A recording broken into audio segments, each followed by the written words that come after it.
Good morning students, कैसे हैं आप सभी।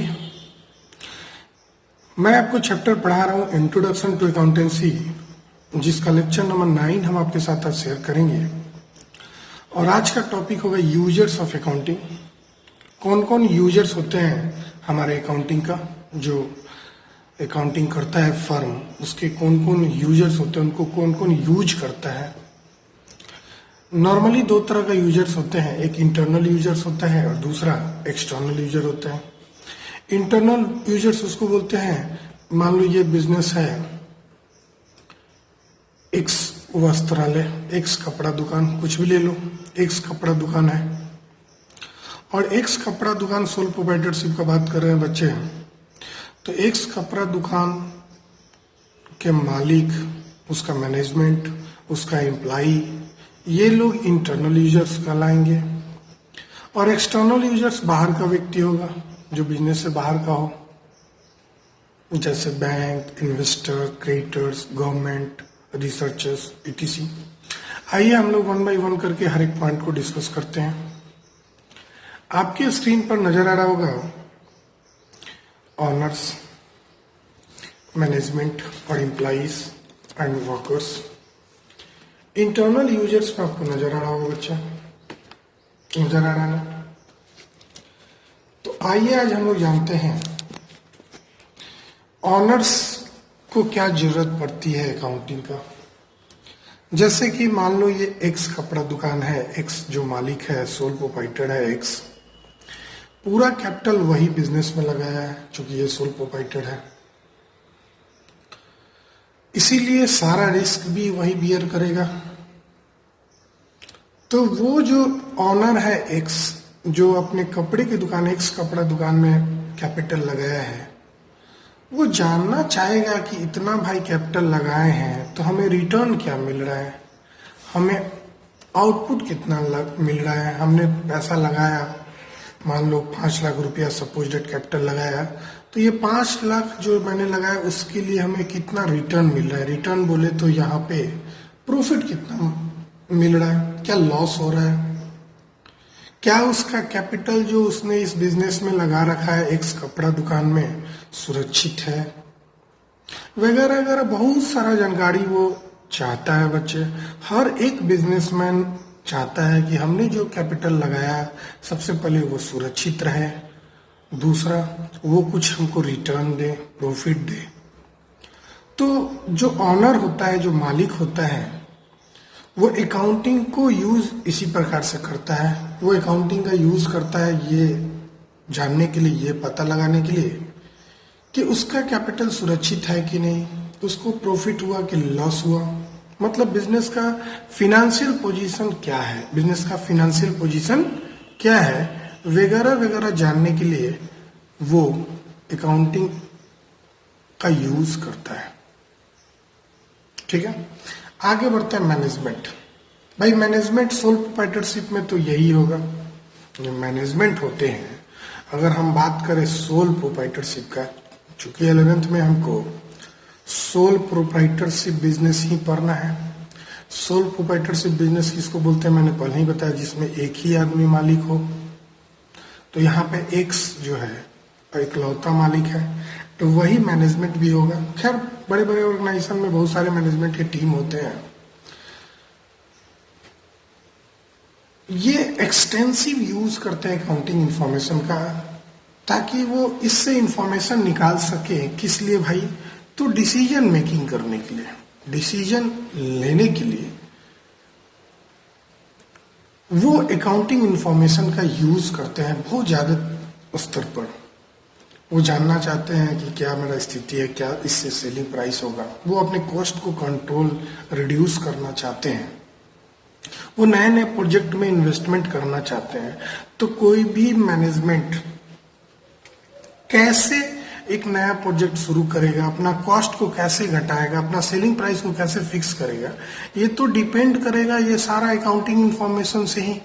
जो अकाउंटिंग इंफॉर्मेशन अवेलेबल होगा उसके पास, जो अकाउंटिंग करके उससे इंफॉर्मेशन निकाला गया होगा, उसी अकाउंटिंग इंफॉर्मेशन का यूज करते हुए मैनेजमेंट जो है डिसीजन लेगा कि कितना कैपिटल और चाहिए, या इसमें कितना कैपिटल चाहिए, कितना सेलिंग प्राइस होगा, कैसे कॉस्ट घटेगा, मेरे पास क्या अपॉर्चुनिटी है, क्या हम नया बिजनेस और खोल सकते हैं इस अकाउंटिंग को देख के, तो वगैरह वगैरह बहुत सारी जानकारी वो चाहता है अपने डिसीजन को लेने के लिए। तो इस प्रकार से जो मैनेजमेंट होता है एक बहुत ही इम्पोर्टेंट यूजर होता है अकाउंटिंग का। अब आते हैं एम्प्लॉइज एंड वर्कर्स कैसे यूज करते हैं अकाउंटिंग का। भाई एम्प्लॉय और वर्कर जो है उसको हर साल के लास्ट में कुछ बोनस चाहिए होता है। वो चाहता है कि उसको कुछ बोनस मिले और वो बोनस लिंक्ड होता है प्रॉफिट और लॉस पे। अब वो अकाउंटिंग इंफॉर्मेशन को देख के पता लगाता है, अरे ये जो एक्स कपड़ा दुकान है ये तो बड़ा प्रॉफिट कमा रहा है, अच्छा प्रॉफिट कमा रहा है, और हम उसका बहुत ज्यादा सेल कर रहे हैं। तो सेल कर रहे हैं तो बदले में जो मालिक है उसको तो हमें बोनस देना चाहिए, कुछ पैसे देना चाहिए। वो ये भी जानना चाहता है कि क्या ये जो एक्स कपड़ा दुकान है इतना पैसा उसके पास है कि वो मेरा सही समय पे सैलरी दे सकता है कि नहीं। अगर नहीं देगा तो हम इस बिजनेस को स्विच कर लेंगे, दूसरे बिजनेस में चले जाएंगे। तो वगैरह वगैरह बहुत सारा जानकारी वो लेना चाहता है। हर एक एम्प्लॉय, हर एक वर्कर्स ये जानना चाहते हैं कि वो सुरक्षित है कि नहीं इस बिजनेस में, क्या उनका एम्प्लॉय प्रोविडेंट फंड वगैरह सही समय पे जमा हो पाएगा कि नहीं, एम्प्लॉय स्टेट इंश्योरेंस वगैरह हो पाएगा कि नहीं जमा। ये दो चीजें होती है जो मालिक जमा करता है।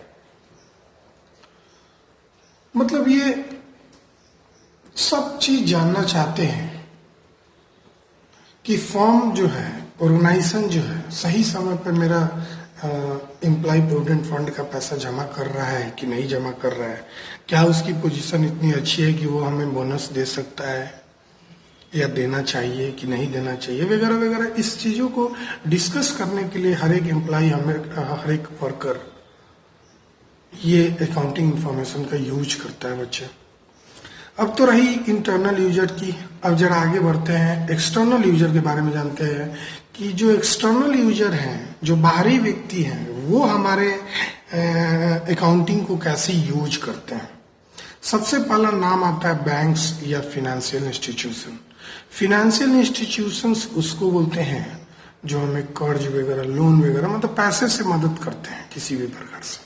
बैंक ही होता है। अब अदर फिनेंशियल इंस्टीट्यूशन में LIC हो गया, इंश्योरेंस कंपनी वगैरह हो गया, म्यूचुअल फंड कंपनी हो गया, ये सारे फिनेंशियल इंस्टीट्यूशंस होते हैं।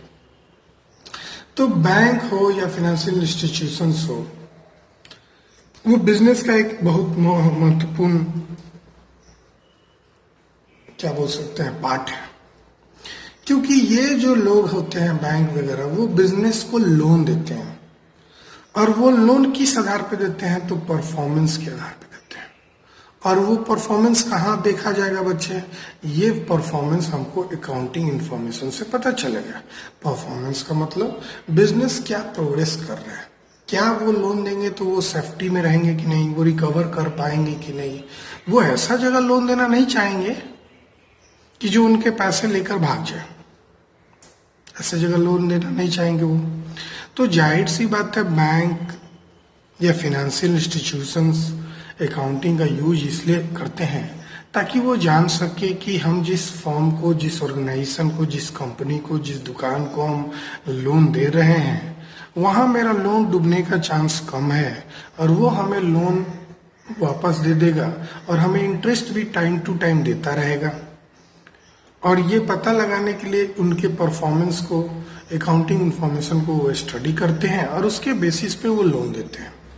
अब इन्वेस्टर्स एंड पोटेंशियल इन्वेस्टर्स जो होते हैं, दूसरा जो एक्सटर्नल यूजर है, ये रिस्क लेते हैं। क्योंकि ये जो इन्वेस्टर्स होते हैं उनका डायरेक्ट कंट्रोल बिजनेस पे नहीं होता है, वो अकाउंटिंग इंफॉर्मेशन पे ही निर्भर है जो उनको अवेलेबल होता है। वो ये जानना चाहते हैं कि ये जो बिजनेस ऑर्गेनाइजेशन है, ये जो इंटरप्राइज है, जो ऑर्गेनाइजेशन है, जो कंपनी है, उसका अर्निंग कैपेसिटी कितना है। वो इन्वेस्टमेंट अगर करते हैं, वो पैसा लगाते हैं, तो वो कितना सुरक्षित है। वो ये जानने के लिए इन्वेस्टर या पोटेंशियल इन्वेस्टर्स जो होते हैं अकाउंटिंग इंफॉर्मेशन का यूज करते हैं। वो जानना चाहते हैं कि जो पैसा उन्होंने इन्वेस्ट किया है, इस बिजनेस में लगाया है, क्या वो सुरक्षित है, वो रिटर्न देगा, कितना देगा। तो ये सब कैसे जानेंगे, क्योंकि ये तो कंट्रोल नहीं कर रहे, मालिक है नहीं। अब ये मालिक है नहीं, दूसरा आदमी है जो पैसा लगा रहा है बिजनेस में। वो बिजनेस में पैसा तभी तो लगाएगा, अकाउंटिंग इन्फॉर्मेशन उसको देखकर लगाएगा। तो सोचो उसके लिए अकाउंटिंग इन्फॉर्मेशन कितना जरूरी है। क्रेडिटर्स आते हैं। क्रेडिटर्स जो व्यक्ति उधार में सामान बेचता है हमारी ऑर्गेनाइजेशन को, जो सप्लाई करता है गुड्स एंड सर्विसेज क्रेडिट पे। भाई क्रेडिटर याद रखना, वो व्यक्ति को बोलते हैं जो उधार में सामान बेचता है। तो मान लो कपड़ा दुकान है एक्स, उसको कोई उधार बेचता होगा ना, किसी से उधार खरीद के लाता होगा ना। तो जो उधार देने वाला व्यक्ति है, उधार कब देगा, कैसे देगा, वो जब सेटिस्फाई होगा कि अगर हम क्रेडिट देते हैं, उधार देते हैं, तो ये जो दुकान है डूबेगा नहीं, क्योंकि ये दुकान अब चल पड़ा है, हमारा बेच के सामान, हमारा पैसा ये चुकता कर देगा, डूबेगा नहीं। तो हर एक क्रेडिटर जो होते हैं, उधार देने वाले व्यक्ति होते हैं, सामान देने वाले व्यक्ति होते हैं, गुड्स एंड सर्विसेज, वो अकाउंटिंग इन्फॉर्मेशन को देख के पता लगाते हैं, अरे ये तो बिजनेस अच्छा कर रहा है, चलो इसको उधार सामान बेच दिया जाए। अब गवर्नमेंट एंड अथॉरिटीज के बारे में जानते हैं, ये भी एक्सटर्नल यूजर है। गवर्नमेंट जो होता है वो फिनेंशियल स्टेटमेंट को यूज किस लिए करता है, अपने नेशनल इनकम के लिए। इसी के आधार पर वो गवर्नमेंट जो होता है डिसीजन लेता है, या टैक्स लगाता है, या जीएसटी लगाता है, या इनकम टैक्स लगाता है। हर एक गवर्नमेंट जो है डिफरेंट ऑर्गेनाइजेशन का, संस्था का, वो डीप स्टडी करता है उनके अकाउंटिंग इंफॉर्मेशन को, और उसी के आधार पर वो कुछ पॉलिसी बनाना होता है, या जीएसटी का रेट फिक्स करना होता है, या इनकम टैक्स का लगाना होता है कि कितना लगाया जाए इनकम टैक्स। वो सब जानने के लिए वो निर्भर होता है अकाउंटिंग इंफॉर्मेशन पे। अब रिसर्चर्स कौन होते हैं, भाई अपने रिसर्च कर लिए, जो पढ़ाई कर रहे हैं स्कॉलर्स हैं, वो चाहते हैं कि रिलायंस कंपनी के बारे में पढ़ाई करें, उसके ऊपर कुछ लिखे, आर्टिकल लिखे या बुक लिखे, उसके ऊपर कुछ रिसर्च करें कि कैसे ये बढ़ा है। तो ये कैसे बढ़ा है ये जानने के लिए, रिलायंस कैसे छोटी कंपनी से एक बड़ी कंपनी हो गई है, ये जानने के लिए जाहिर सी बात है जो रिसर्चर्स है वो पूरा का पूरा डिपेंडेंट है अकाउंटिंग इंफॉर्मेशन पे, रिलायंस के। रिलायंस जो अकाउंटिंग इंफॉर्मेशन प्रोवाइड करेगा उसी को स्टडी करके रिसर्चर्स डिफरेंट रिसर्च के कंक्लूजन पे आएंगे। अब आते हैं कंज्यूमर्स, जो 6 टॉपिक है बच्चे। कंज्यूमर को क्यों चाहिए अकाउंटिंग इंफॉर्मेशन, जरा देखते हैं। वो ये जानना चाहते हैं कि जो प्राइसेस उस कंपनी ने रखा है वो सही है कि नहीं, उसका अकाउंटिंग इंफॉर्मेशन होना चाहिए, ताकि जो कंज्यूमर है चाहे प्रोड्यूसर है, ये दोनों एक्सप्लॉइट ना हो।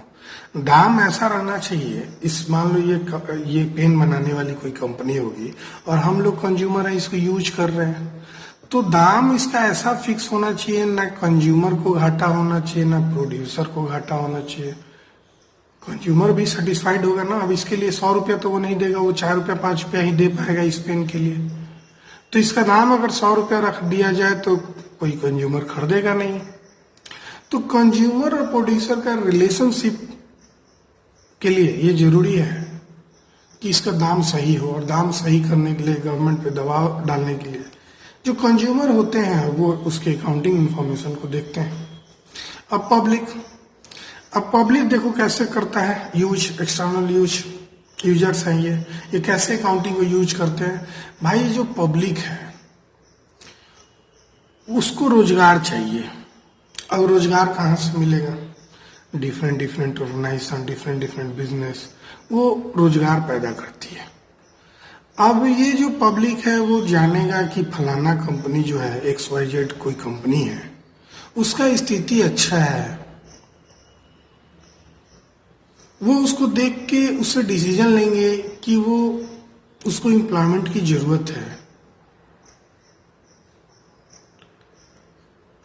उसमें हमको जॉब मिल जाएगी क्योंकि वहां पे प्रॉफिट हो रहा है, वो एक्सपेंड करेगा बिजनेस को। अब बिजनेस एक्सपेंड करेगा तो अपॉर्चुनिटी पैदा होगा नौकरी का। तो पब्लिक वगैरह जो होते हैं वो इन सब चीज़ों के लिए हर एक ऑर्गेनाइजेशन के बारे में थोड़ा देखते हैं, डिसीजन लेते हैं कि कौन सा ऑर्गेनाइजेशन बेहतर कर रहा है, उसका परफॉर्मेंस क्या है, ताकि उनको जॉब वगैरह में मिल सके, एम्प्लॉयमेंट अपॉर्चुनिटी मिल सके वगैरह वगैरह, या उनको कोई सप्लाई करने के लिए सामान मिल सके। मान लो एक बड़ी कंपनी है, अब उसको कोई ना कोई चाहिए, उसके सामानों को बेचवाने के लिए मीडिएटर चाहिए। अब मीडिएटर को वो सामान बेचेगा, मीडिएटर कंज्यूमर को बेचेगा, तो ये मीडिएटर भी तो पब्लिक ही आता है बच्चा, ये तो पब्लिक ही हो गया, ये कंज्यूमर भी पब्लिक हो गया। तो ये जो बीच का डिस्ट्रीब्यूटर है उसको भी तो इंफॉर्मेशन चाहिए होता है ना, ताकि वो डिसीजन ले सके। ठीक है बच्चा, तो यही यूजर्स होते हैं अकाउंटिंग का। जरा इसको अच्छे से आप समझिएगा, ये बड़ा काम की चीज है। ठीक है बच्चा, तो हम लोग मिलते हैं नेक्स्ट लेक्चर में, जिसका नाम होगा इज अकाउंटिंग एन आर्ट और ए साइंस। बड़ा मजेदार टॉपिक है, उसको बहुत अच्छे से कहानी में हम लोग समझेंगे। तब तक के लिए bye. Please like, share and subscribe my YouTube channel accounts boss. Thank you all of